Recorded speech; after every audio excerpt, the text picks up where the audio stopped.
दिल्ली सल्तनत के बाद भारत में मुगल वंश का शासन आरंभ हुआ। सन 1526 ईस्वी में भारत में मुगल राज्य की स्थापना बाबर ने 1526 ईस्वी में किया था। इसके बाद हुमायूं, अकबर, जहांगीर, शाहजहां, औरंगजेब ने मुगल साम्राज्य शक्ति को मजबूत बनाया।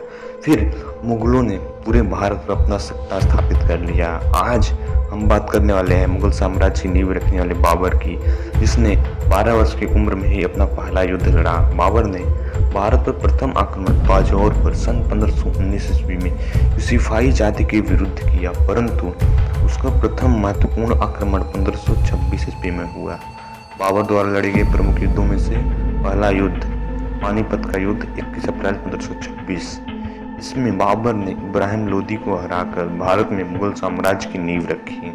इस युद्ध में पहली बार गोला बारूद का प्रयोग हुआ। इस युद्ध में तोप को सजाने की उस्मानी पद्धति का प्रयोग किया गया। युद्ध जीतने के बाद बाबर ने सरदारों को उचित पुरस्कार दिए और हुमायूं ने बाबर को कोहिनूर हीरा दिया। मुगल साम्राज्य की नींव रखने वाले बाबर का जन्म 1483 ईस्वी में अफगानिस्तान के फरगान के अदीजन में हुआ था।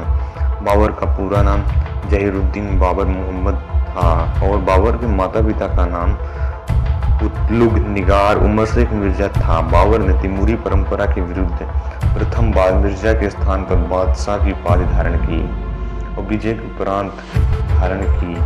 बाबर की युद्ध शिक्षा से तुगलक व्यूह प्रणाली, ईरानियों से बंदूक का प्रयोग, तुर्की से घुड़सवारों, मंगोल व अफगानों से व्यूह रचना की प्रणाली सीखी। बाबरनामा से स्पष्ट होता है कि बाबर की मृत्यु आगरा में 26 दिसंबर 1530 ईस्वी में हुई थी। बाबर को आगरा के आराम बाग नूरबाग में दफनाया गया, किंतु उनकी अस्थियों को उनकी विधवा पत्नी की इच्छा अनुसार विधवा पत्नी मुबारक सुकुजई ने शेरशाह के शासनकाल में काबुल उद्यान में दफनाया। बाबर ने काबुल में चांदी का सारू तथा कांधार में बाबरी नामक सिक्का चलाया। उसके चांदी के सिक्कों में एक तरफ सलमा और चारों खलीफाओं के नाम और दूसरी तरफ बाबर का नाम व उपाधि अंकित थी। बाबर ने तुर्की भाषा में अपनी आत्मकथा तुजुक ए बाबरी लिखी। इसे बाबरनामा के नाम से जाना जाता है। पहली बार अकबर के समय में इसका फारसी भाषा में अनुवाद पायदा खान ने किया था।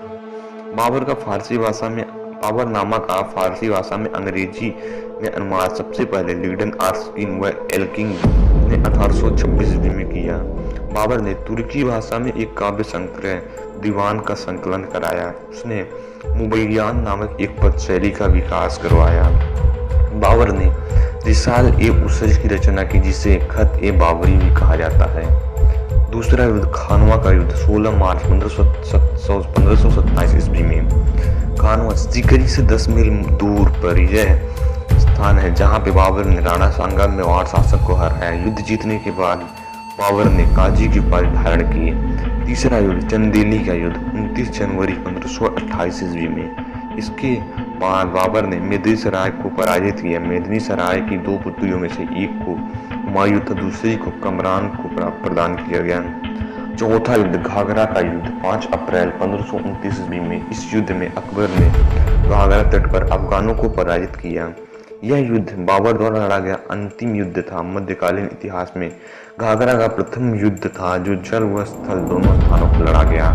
बाबर का मकबरा काबुल में स्थित था। स्थानांतरित कराया गया बाबर का मकबरा काबुल में और बाबर ने सड़क मापने हेतु गज ए बाबरी नामक पैमाने का प्रयोग किया गया। और हाँ, बाबर के अलावा जहांगीर तथा बहादुर शाह जफर ऐसे मुगल शासक थे जिनके मकबरे भारत से बाहर बनवाए गए।